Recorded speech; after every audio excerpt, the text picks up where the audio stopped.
I'm going to tell you why using a short-term nutrition program is the ideal way to launch a supplement pro shop that's going to get reoccurring purchases month after month.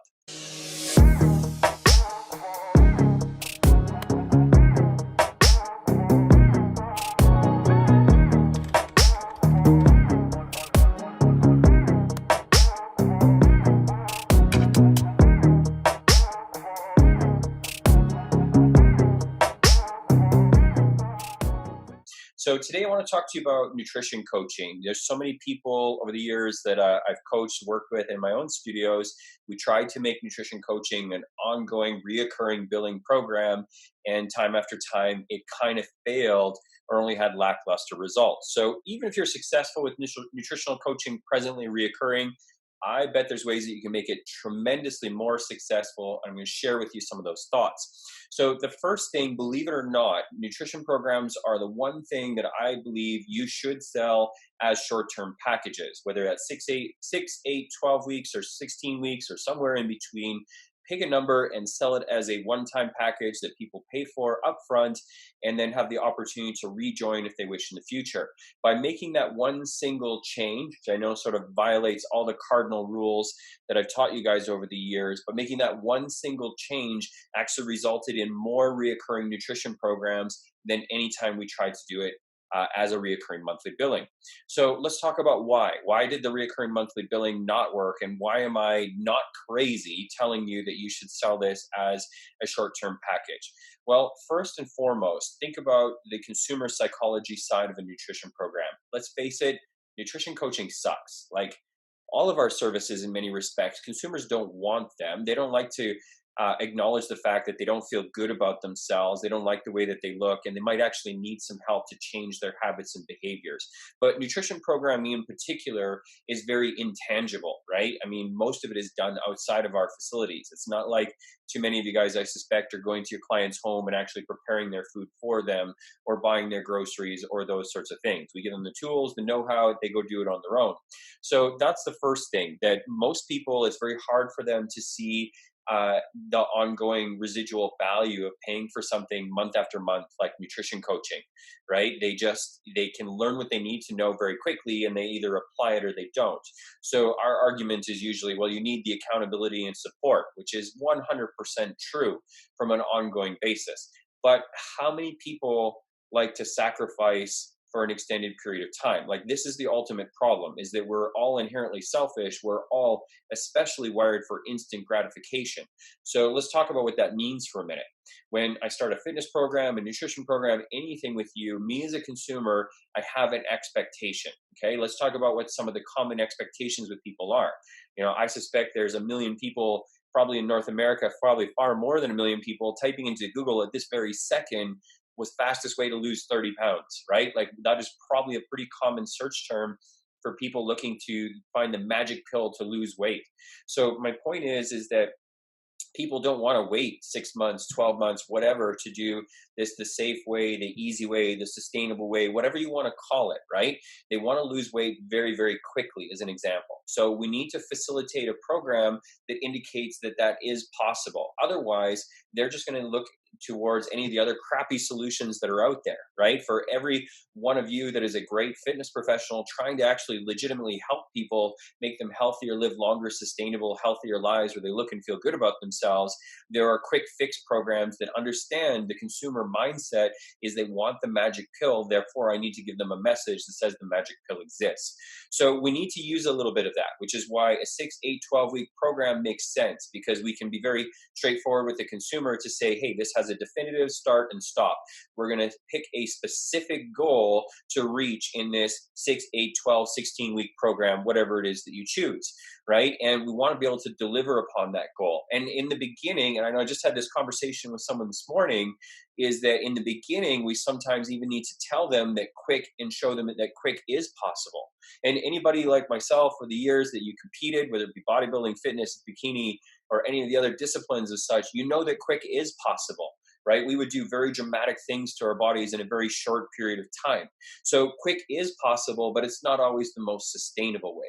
So my point is, with a short-term nutrition program, we can bridge the consumer psychology that helps them to understand that I'm going to make a definitive commitment that's greater than what I typically do now. I'm going to need to make some dramatic changes, but my expectation is it's going to deliver a dramatic result. Now, you might be sitting there saying, but Cable, this isn't what I believe as a trainer. And I don't believe that that's good for people. And I don't think that people should do that. Well, we don't disagree in that fact. In fact, I agree wholeheartedly with you. But I have to be able to have the opportunity through the days and weeks that come to be able to educate them as to why my way and my belief is better for them, right? And here's a good illustration that I used to like to use with people. Imagine a swing, okay? And I love taking my son to the park and pushing him on the swing. And the harder you push the swing one way, the more it wants to swing the other way. Well, this is the analogy that I used to use with people when it comes to nutrition. Mrs. Jones, I'm going to help you make big changes because I know that you want to feel good. You want to feel good about yourself, seeing the scale evolve and come down very quickly. But as your confidence increases, as your dress size shrinks, as you feel better about yourself and begin to like the way you look, it's going to be easier to want to deviate from the plan that we're on. And at some point, you're going to get tired of restricting your habits and behaviors in your social life and anything else you want to look at in order to achieve this goal. So we need to have that definitive start stop. But I would always tell people the end is only halfway, right? Because now it's a matter of working those habits backwards to what's sustainable and enjoyable throughout life so that you can maintain it for a lifetime. And I think this is far more congruent with the psychology of individuals as opposed to what we would like them to do, which is very slow and steady change and accept small losses and build into a lifestyle that the body adapts to, and then they stay fit forever. We kind of have to bridge the gap between those two things and use instant gratification and change psychology to help it make achievable. But this is why people will continue to renew for your short-term nutrition program, right? Because they either get to the end and one of two things have happened. They've achieved the goal and they're super excited and think they don't need you anymore. So one of two things happens. They set a new goal because we're never satisfied, right? You lose 10 pounds, you want to lose 5 more. You lose 3 inches off your waist, I'd love to go down one more size. I can see my abs, but I can't see them razor clear, right? So the point is that there's always a next goal. And it could be an entirely different goal. It could be, man, now that I'm fit and healthy and feeling so good, I've always had this crazy idea of running a half marathon. How do I train for that? Well, it starts with the foundation of your nutrition or whatever, right? So there's always a next goal. The other side of it is that there's the maintenance side of the swing analogy. Hey, now that you're here, how many people do you know that lost all the weight and then 2 or 3 months later, not only have they gained it all back, but a whole bunch more, right? And this is why that happens, right? Because people feel so good that they begin to deviate, which is why, Mrs. Jones, I'd really like you to work with me for another 8 to 12 weeks. And here's how it's going to be different, right? We're going to focus on working backwards. The final thing, I guess, and the third thing is those that were struggling, whether they had physiological issues, health conditions, whatever it was, they may have been struggling off the hop and not achieve the initial goal that they wanted. So this is a point to salvage the relationship and make sure that you can reinforce that trust. Hey, Mrs. Jones, like, you may not have achieved the big outcome, but here's why, right? Here's what we did accomplish, and here's why. And many people struggle with this. We need to reaffirm them. We need to help them see the point of committing to themselves as they go forward. The one I was thinking about is, like, I know we've all experienced this. Clients that tell you that they're following their nutrition plan and doing what they're supposed to, but are clearly not. Usually, as coaches, we know, but you can't call somebody out typically and maintain a good relationship with them. Like, you're lying to me, you're cheating, you're eating these things. There's very few people you can do that and maintain a sustainable relationship with of trust as a coach that's going to actually last and turn into the goals you want. So we need to be able to reaffirm to them that these things happen, that other people face this. You don't know if it's what's happening to them, but it might be. Therefore, this is why they would renew. So the flip side of this, also on the sales analogy side of things, is that you have the ability to use a takeaway or a bit of scarcity, because short-term program, you may not offer it again. If there isn't enough interest or registration, you may not do it again. So there's always a sense of urgency to get people to recommit and sign up. So I'm not saying that you have to do this, but I am telling you from experience that when we embrace this model, and these are the reasons why, things were much more sustainable. Like, we would more often than not see people recommit and re-sign up multiple times, and as a result, they were also getting better results. that definitive end date also creates a really great point for another success story, testimonial before and after, whatever it is that allows you to build that content cycle of success, which is absolutely key in the world of client attraction, always has been, but even more relevant today. So the final thing that I wanted to touch on with this is the unique opportunity. So actually, one more thing before I move on is like, even when people didn't always ultimately renew back to back, it's like people will take a break and then they're ready to recommit and push towards a new goal, right? So you have this steady cycle of clients going in and out of this nutrition program and re-signing up, which builds a very nice secondary sustainable revenue stream within your business for nutrition coaching.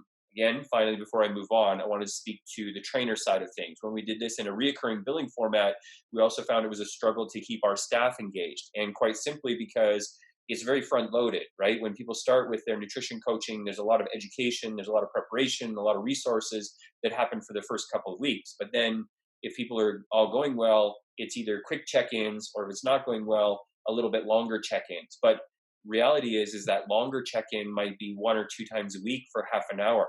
So it's not a lot of hours in the big scheme of things per client for a trainer.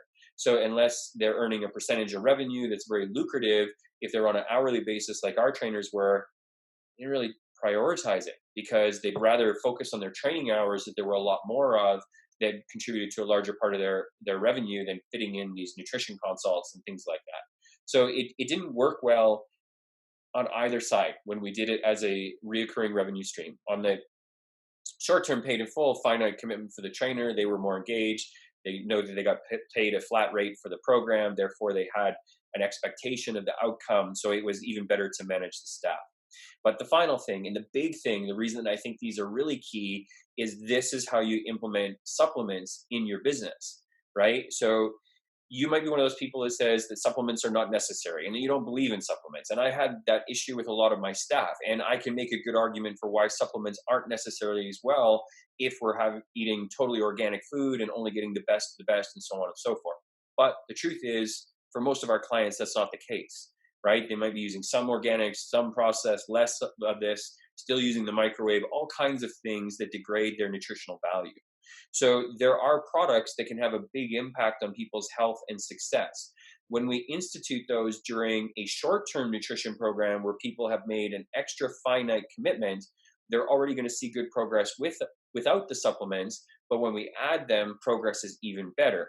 So consumer psychology says at the end of the program, hey, if I don't continue with the nutrition coaching, I'm going to likely continue with the supplements in some degree because I've had firsthand to see the benefit that these provide. And I can easier justify this thing that I just buy and consume and use on my own that's going to help me sustain what I've now accomplished. So that's why it can work in this environment. But how do you do it? So a couple of different ways that I would suggest that you do this. First, make a list of the things that you feel are really relevant and really do provide the most value. Okay, so everybody has different beliefs, but some of the things that would be on my list would be a protein powder because it's convenient. So either a New Zealand sourced whey isolate, if you're okay with some dairy sourced items, or if you're a vegan protein person, which is what I use, a vegan sourced protein, right? So the additional items, I love things like glutamine for gut health and for recovery. I love branched chain amino acids. I definitely see an improvement in energy during workout as well as recovery post-workout. Probiotics can be very helpful for many. Omega-3s from heart cardiovascular health to improving fat loss, weight loss to brain function. I think everybody should use omega-3s personally. A quality multivitamin, I think, is the cornerstone and foundation of everything because we can at least ensure that some of the basic nutrition that people are not getting, because I don't know about you, but here in Canada, not enough people eat enough vegetables. Like it's just a hard thing to eat a lot of vegetables. So using a multivitamin, multimineral, and or a greens powder can be very, very beneficial. But whatever your list is, right? Like make a list of things that you truly believe in and then package it together with your nutrition program. And there's 2 different schools of thought that you can do with this. But here's what I would advise that you do. Number one, I would, and this also helps over reoccurring to have as a paid in full nutrition program, is charge just a little bit more for, right? If you're going to charge $299, charge $399. And that $100, take off the cost of the supplements. So now, if you are going to say, hey, Mrs. Jones, in addition to your nutrition program, you can completely enhance your results by using our specialized supplement package that we put together to go specifically with this program. Here's the really cool thing, it's like $400 worth of supplements, but you get it for $100 because we've built in some of that revenue into the initial cost of the program. We can make the consumer feel as though, man, this is a massive bonus if I just pay for that small upgrade. You can even think further if you wish and build the whole thing so that the supplements are actually free with the program. Because now when we have physical items that we give people, we create real tangible value, then make it easier for a consumer to say, I don't know if I want that thing that I'm not going to enjoy and, can't touch, smell, think about. But those supplements are really cool. And even if I don't follow the nutrition, those might help me. So I should sign up for the program because if I get those and do any of this other stuff, I'm probably going to get a decent result. Like, these are the weird things that we do as consumers to validate and justify purchases, which is why whenever we can add a tangible item to something, it can be really beneficial. But the bottom line is you don't have to, and maybe don't even totally need to, but in many respects, I would always encourage you to discount or find a way to work the supplements into the initial time they do the program at no cost. And the reason is we already talked about, when they stop with the nutrition program, they are likely to carry on with some or all of the supplements. So how do you implement this today with no inventory and with no upfront purchase of thousands of dollars worth of inventory? Whenever you sign somebody up, okay, and they buy that initial package of supplements, you're going to take a little bit more of the revenue or proceeds or profits to buy their supply of next month's supplements. So, and you can shortchange it a little bit. So for example, if you have 10 people that sign up today and all get supplement packages, I would probably say buy 6 to 7 units of each of those things to have on supply for next month. Because Amazon makes things pretty efficient. Some of you I know will say MLMs are great because you can sign them up and order. The reality is most people don't like MLMs, and them having to go to a website and get it themselves, they just don't do it. They don't get around to it. And frankly, unless you're like really far into MLM, the commissions usually suck and they're not that profitable compared to setting up wholesale accounts with some of the big retailers. Okay, so when you set your supplements up, you buy 6 to 7 units for 10 people for the next month. They want to be able to walk in, hand you money, you hand it to them, and the way they go. There'll be a certain number of people that will do that each and every month. You could try to put them on reoccurring billing, but again, we only found people stuck with that for like 2, 3, 4 months. But if you're actively promoting them or calling them or reminding them that they might need their next month's supply, we found that people were more likely to continue longer and kept buying that stuff.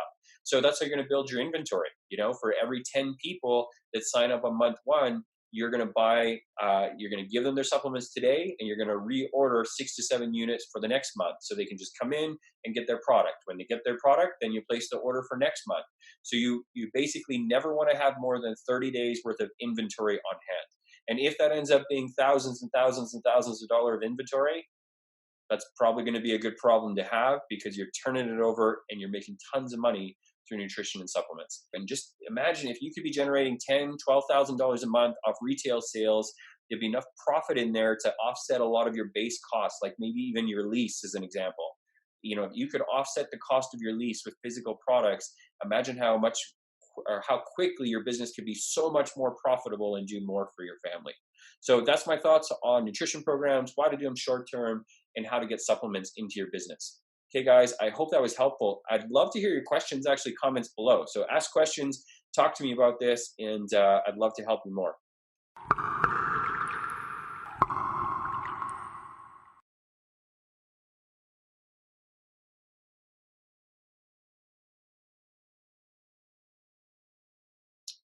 Hey, FitPro Think Tank gang. Hey, FitPro Think Tank, what's happening? It's Friday. Actually, it's not Friday. Fooled you. Hey, FitPro Think Tank, it is Halloween. I want to date it.